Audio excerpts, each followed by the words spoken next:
जय श्री राम। हनुमान जन्मोत्सव साल में 2 बार मनाया जाता है।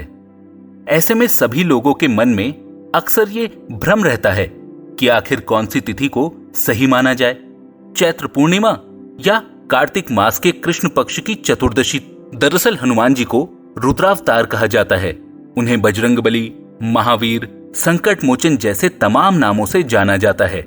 मान्यता है कि हनुमान जी का जन्म चैत्र मास की पूर्णिमा तिथि पर हुआ था। इसीलिए हर साल चैत्र मास की पूर्णिमा तिथि को हनुमान जन्मोत्सव के तौर पर मनाया जाता है। वहीं कुछ लोग हनुमान जी का जन्म कार्तिक मास के कृष्ण पक्ष की चतुर्दशी तिथि को मनाते हैं। ऐसे में मन में यह सवाल आना लाजमी है कि आखिर हनुमान जन्मोत्सव साल में 2 बार क्यों मनाया जाता है और कौन सी तिथि को ठीक माना जाए। दरअसल हनुमान जी के जन्म की एक तिथि तो उनके जन्मोत्सव के रूप में मनाई जाती है और दूसरी तिथि को विजय अभिनंदन महोत्सव के रूप में मनाया जाता है। वाल्मीकि रामायण के अनुसार हनुमान जी का जन्म कार्तिक मास के कृष्ण पक्ष की चतुर्दशी तिथि को मंगलवार के दिन स्वाति नक्षत्र और मेष लग्न में हुआ था। लेकिन चैत्र मास की पूर्णिमा तिथि को हनुमान जी का जन्मोत्सव मनाने के पीछे एक अन्य मान्यता है। इस मान्यता के अनुसार हनुमान जी जन्म से ही असीम शक्ति के धनी थे। एक बार हनुमान जी को जोर की भूख लगी और उन्होंने सूर्य को फल समझकर खाने की चेष्टा की। उसी दिन राहु भी सूर्य को अपना ग्रास बनाने के लिए आया था। राहु सूर्य को खाने ही वाला था कि तभी हनुमान जी भी सूर्य को पकड़ने के लिए लपके और उनके हाथ ने राहु को स्पर्श किया। हनुमान जी के स्पर्श से ही राहु घबराकर भाग गया और उसने देवराज इंद्र से शिकायत की कि आपने मुझे अमावस्या के दिन सूर्य और चंद्र को ग्रास बनाकर शुदा शांत करने का साधन दिया था, लेकिन आज दूसरे राहु ने सूर्य को ग्रास बना लिया।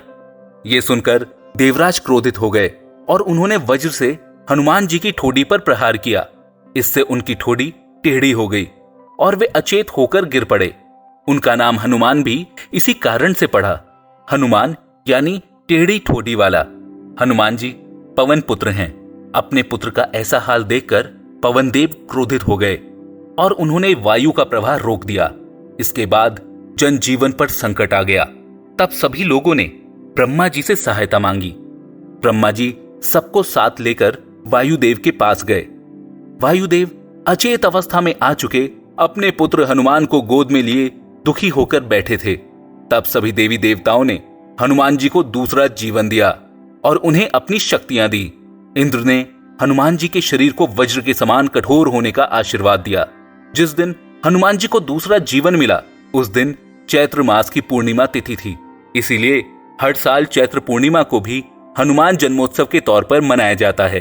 वज्र का प्रहार हनुमान जी की ठोड़ी पर हुआ था। ठोड़ी को हनु भी कहा जाता है। तभी से बजरंगबली को हनुमान के नाम से भी जाना जाने लगा। मैं हूं हिमांशु शर्मा। ऐसी और पौराणिक कहानियों के लिए जुड़े रहें एस्ट्रोलॉजिक के साथ फेसबुक, इंस्टाग्राम, यूट्यूब और ट्विटर पर। धन्यवाद। जय श्री राम।